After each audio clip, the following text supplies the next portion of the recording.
A netball shot is performed by a goal attack or goal shooter within the goal circle to score points for the team during the game. Using correct technique, distance and accuracy, the shot should be successful. Taking the shot with correct technique involves 5 key elements. Feet should be approximately shoulder width apart, evenly balanced for stability, and facing the ring. Once you initiate the shot, knees should bend slightly to build momentum, as this is where the power of the shot comes from. It is then transferred through the arms to where the ball is released. Hand position on the ball enables spin, power, and direction of the shot along with your arms. Dominant hand should be placed behind and under the ball. Your other hand should be placed on the side of the ball for balance and support. You should also use this hand to aim the ball at the ring. Arms and elbows start off straight above your head, and during execution they are simultaneously bent with your legs to assist in power build-up. During execution they are straightened along with your legs to transfer the power up through your body. Ball should be held above your head, as this increases momentum and a loop action. This doesn't work as well if the ball was in front of your head. You should focus on the back of the ring while preparing for the shot, as this assists with aim. The follow-through involves a flick of your wrist after release to create spin. A netball shot is a gross motor skill, as it requires large muscle groups. It is discrete, as there is identifiable beginning and ending of the skill. It is a closed skill, as the person decides when to produce the action, and the environment is generally stable but can change in a game situation. Factors affecting the skill are known as regulatory factors, such as height of the ring, distance of the ring from the throwing point, ball size, weight of the ball, the weather, if it's indoor or outdoor, and the surface of the floor. Non-regulatory factors include defenders, feelings, and results of the game. Body orientation is stable. Object manipulation involves changes in direction with no body transport. There is inter-trial variability as the conditions change for each trial, such as distance from the ring, position on the court, and defenders present. This netball skill is classified as 2B according to Gentile's taxonomy of motor skill. Pre-tests were conducted as a measurement of the learner's skill level. This guided the 6-week program construction, as the overall aim is to improve the skill level of the learner. Post-testing was completed to test the effectiveness of the program. The first test completed was a quantitative test which gave us numerical data. This involved taking 5 shots at each of the 6 positions around the ring. This gave us a hit and miss percentage that we can compare to after the program and to the retention test. The second test was a qualitative test on how correct the technique is for the 5 key aspects mentioned earlier. The technique was observed by the coach and scored out of 5 for each of the key aspects. To further see if the skill was actually learned, we conducted a retention test 48 hours after the program and post-testing were completed. The test consisted of the same test previously completed. During this time, the learner was not giving any feedback on performance from the coach. If the scores were the same or improved, this indicates that the skills learnt are cemented in the learner and can be reproduced. The results of the pre, post and retention tests are displayed in this table. The colour of the quantitative scores relates to the diagram of the position of the shot. As you can see, some positions closer to the ring, yellow, blue and orange, produced a greater result, as this was an easier shot.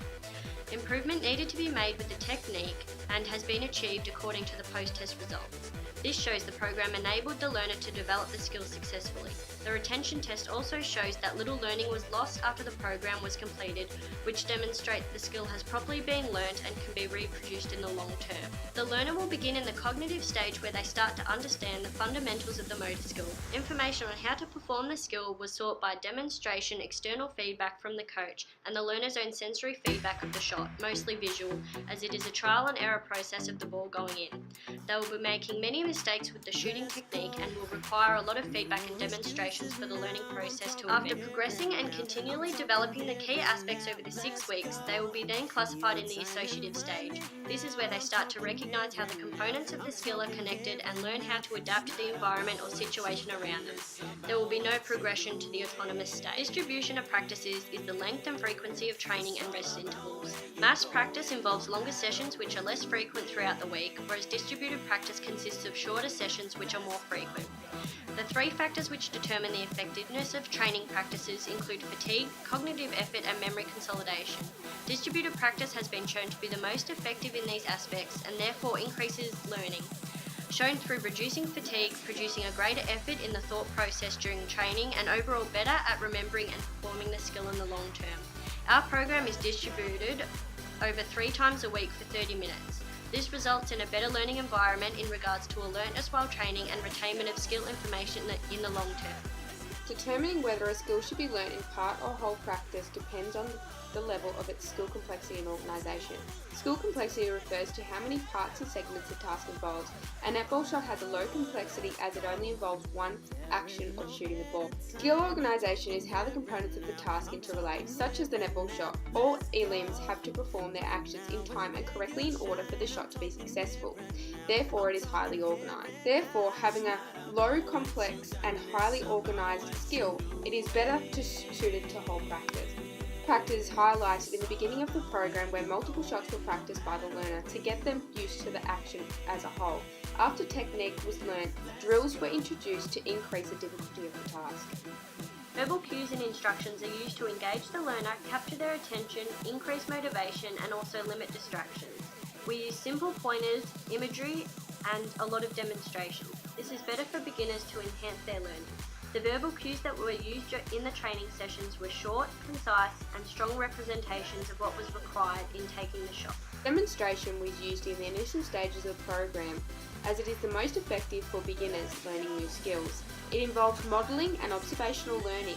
Just demonstrations were used quite frequently and slowly decreased as the skill level advanced. Augmented feedback is performance-related information that's added to or enhances the task and provides motivation for the learner so they can adjust their technique to be successful. Knowledge of results is a quantitative feedback based on the outcome of the performance, in this case whether the goal was attained. Knowledge of performance is a qualitative measure about the actual action, which includes the characteristics that led to the performance and outcome, such as bending your knees to generate enough momentum. These were both used after the skill was performed terminally, as feedback concurrently during the skill can be off-putting to the learner as they need full concentration when performing the skill. Guidance hypothesis refers to the learner decreasing their reliance on feedback from an external source to ensure a better understanding of the skill. Augmented feedback assists the learner in the early stages of motor learning.